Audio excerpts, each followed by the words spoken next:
Dear students, I am Alar. In the video la nama signals and system related Anna University question பார்க்கலாம். LTI discrete time system. LTI அப்படினா linear time invariant system னு அர்த்தம். Okay.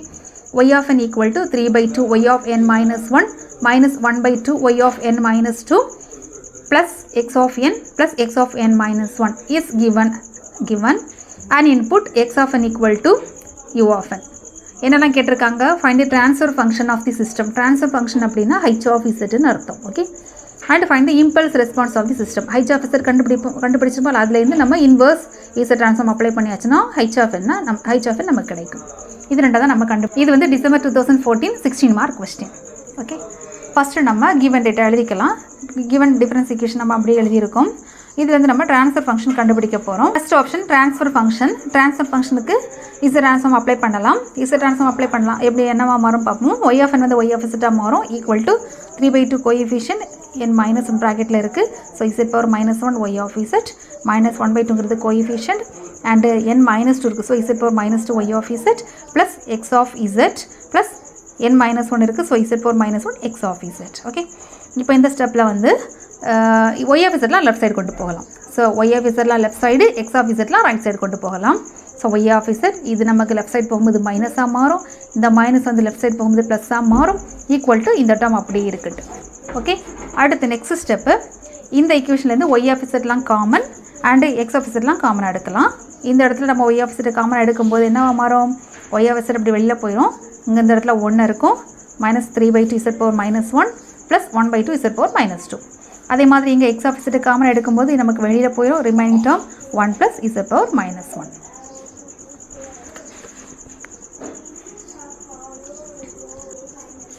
Transfer ஃபங்க்ஷனுக்கான formula h of z equal to y of z by x of z. That's nothing, output by input. Okay, அப்போது h of z equal to just cross multiply பண்ணியிருக்கோம். இந்த term அதாவது y of z divided by x of z அப்படி இருக்கப்போ இது வந்து numerator வரும், இதுதான் நமக்கு டினாமினேட்டர் வரும். மறந்துடக்கூடாது, this is for numerator term, this is for denominator. Okay, output by input. Next, இது நம்ம ஃபர்ஸ்ட் ஆப்ஷன் கம்ப்ளீட் பண்ணிட்டோம். அவங்க என்ன கேட்டிருந்தாங்க, find the transfer function இல்லையா. ஃபர்ஸ்ட் ஆப்ஷன் வந்து find the transfer function, நம்ம அதை கண்டுபிடிச்சிட்டோம். நெக்ஸ்ட் வந்து செகண்ட் ஆப்ஷன் வந்து இம்பல்ஸ் ரெஸ்பான்ஸ் கண்டுபிடிக்கலாம். இம்பல்ஸ் ரெஸ்பான்ஸுக்கு அதே ஈக்குவேஷன் நம்ம அப்படியே எழுதிக்கலாம். ஜஸ்ட் இதை பாசிட்டிவ் டேர்மாக மாற்றிக்கலாம். அதை எப்படி மாற்றலாம்னு பார்ப்போம்.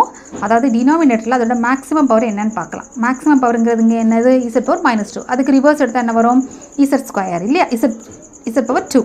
அப்போ z பவர் 2வால் multiply and divided by z power 2 for numerator and denominator. புரிஞ்சுதா? அதாவது z² நியூமரேட்டர் டினாமினேட்டரை நம்ம மல்டிப்ளை பண்ணலாம்.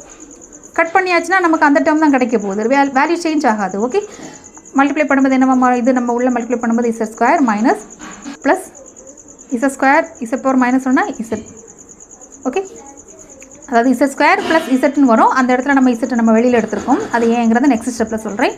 சிமிலர்லி நம்ம இதை நம்ம உள்ள மல்டிப்ளை பண்ணும்போது z² -3/2 z plus 1/2 z power -2 z power 2 சேர்ந்து z பவர் 0 ஆகும். So z power 0 = 1. அப்போ 1/2 நம்ம மட்டும் கிடைக்கும். ஓகே, இந்த இடத்துல இந்த ஒரு z ஏன் அப்படி வெளியெடுத்தோம்னா, அதாவது ஃபைனல் ஸ்டெப்பில் வந்து நியூமரேட்டரில் நமக்கு ஒரு z டேர்ம் தேவைப்படுது. அதுக்காக வேண்டி நம்ம இந்த z வந்து லெஃப்ட் சைடு சேஃப்டிக்காக நம்ம வச்சுருக்கோம். ஓகே, இந்த இடத்துல இருக்கக்கூடிய z நம்ம இந்த இடத்துல கொண்டு வந்திருக்கோம். ஓகே, ரிமைனிங் எல்லாமே நம்ம எதுவே சேஞ்ச் பண்ணலை. இதை நம்ம ஸ்ப்ளிட் பண்ணியிருக்கோம். நமக்கு ஆல்ரெடி தெரியும், நீங்கள் கால்குலேட்டர் யூஸ் பண்ணியாச்சுன்னா கால்குலேட்டரில் தட் இஸ் ஈக்குவேஷன் கண்டுபிடிக்கலாம். ஈக்குவேஷன் மோடு ஆல்ரெடி நமக்கு தெரிஞ்சது. மோடை வந்து 3 டைம்ஸ் ப்ரெஸ் பண்ணும்போது ஈக்குவேஷன் இருக்கும். அது நம்ம 1 ப்ரெஸ் பண்ணியாச்சுன்னா டிகிரின்னு இருக்கும். ஓகே, டிகிரி நம்ம ப்ரெஸ் பண்ணியாச்சுன்னா டிகிரி பவர் 2 இல்லையா, அதனால தான் ஏவோட வேல்யூ நமக்கு என்னது இந்த இடத்துல 1. ஸோ நான் 1 கொடுக்குறேன். அண்ட் நெக்ஸ்ட் ஈக்குவல் டு அடிக்கணும். பியோட value -3/2 -3 divided by 2 equal to கொடுக்குறேன். சியோட வேல்யூ நமக்கு 1/2. So 1 divided by 2. அப்போ நமக்கு எக்ஸோட வேல்யூ என்னது 1. அதுதான் நம்ம z பவர் -1. இங்கே ப்ளஸ் இருந்துச்சுன்னா இந்த இடத்துல மைனஸ் வரும். ஓகே, அடுத்து மறுபடியும் ஒரு ஈக்குவல் டு கொடுத்தாச்சுன்னா 0.5 நம்ம 1/2 எழுதலாம். இங்கே ப்ளஸ் 0.5 கிடச்சிருக்கா, அப்போ நம்ம -1/2 நம்ம எழுதுகிறோம். ஓகே, புரிஞ்சுதா? இது நம்ம ஆல்ரெடி நமக்கு தெரிஞ்சது தான். ஓகே, இப்போ நம்ம இதை ஸ்ப்ளிட் பண்ணிட்டோம். நெக்ஸ்ட்டு இப்போ நமக்கு இன்வர்ஸ் அதாவது ஸ்மால் h of n தேவைப்படுது. அப்படி கண்டுபிடிக்கணும் அப்படின்னா கொடுத்துருக்க அந்த ஃபார்மெட் எல்லாமே நம்ம ஃபார்முலா அப்ளை பண்ணணும் இல்லையா. ஃபார்முலா அப்ளை பண்ணோம்னா இந்த இடத்துல நம்ம மல்டிப்ளிகேஷனாக இருக்குது ப்ளஸ்ஸாக கன்வெர்ட் பண்ணணும். ப்ளஸ்ஸாக கன்வெர்ட் பண்ணோன்னா நம்ம பார்ஷியல் ஃப்ராக்ஷன் மெத்தடை ஃபாலோ பண்ணி நம்ம அதை சிம்பிளிஃபிகேஷன் பண்ணணும். ஓகே, இப்போது இந்த டேர்ம் அப்படியே நான் இங்கே எடுத்திருக்கேன். இதை நம்ம எப்படி பிரிக்கிறேன் பாருங்கள். a divided by first term plus b divided by second term. Next இந்த இடத்துல நியூமரேட்டர், ஏன்னா இதுவும் கேன்சல் ஆயிரும். இதை நம்ம எல்சிஎம் எடுக்கும்போது இதுவும் நமக்கு கேன்சல் ஆயிரும். ஓகே, கேன்சல் ஆகிட்டுனா நியூமரேட்டரில் இது மட்டும் இருக்கும் லெஃப்ட் சைடு. இந்த இடத்துல ஜஸ்ட் கிராஸ் மல்டிப்ளை பண்ணியிருக்கேன். a ஆஃப் இந்த term b of this term. Next நம்ம a அண்ட் b வேல்யூ கண்டுபிடிக்க போகிறோம். a வேல்யூ வேணும்னா b 0 ஆக்கணும், b வேல்யூ வேணும்னா a 0 ஆக்கணும். ஆல்ரெடி நமக்கு தெரிஞ்ச ப்ரொசீஜரை ஃபாலோ பண்ணி a அண்ட் b வேல்யூவை நம்ம கண்டுபிடிச்சிருக்கோம்.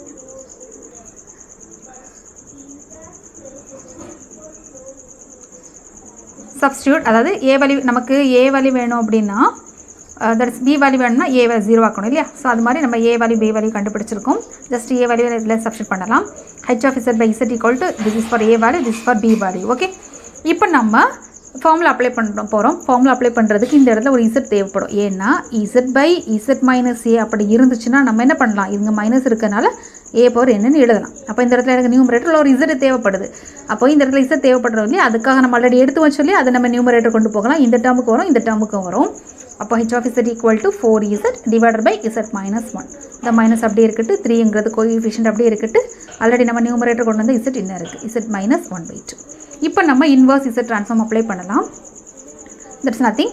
h of z எப்படி மாறும், ஸ்மால் h of n மாறும். 4ங்கிறது coefficient, z by z minus 1 இல்லையா? ஆல்ரெடி நான் சொல்லியிருக்கேன், இங்கே என்ன இருக்கோ அதுக்கு ரிவர்ஸாக இங்கே மைனஸாக அங்கே ப்ளஸ் வரும். ஸோ 1 பவர் n வரும்.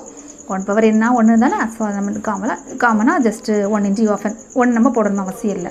இந்த மைனஸ் அப்படியே இருக்கட்டு.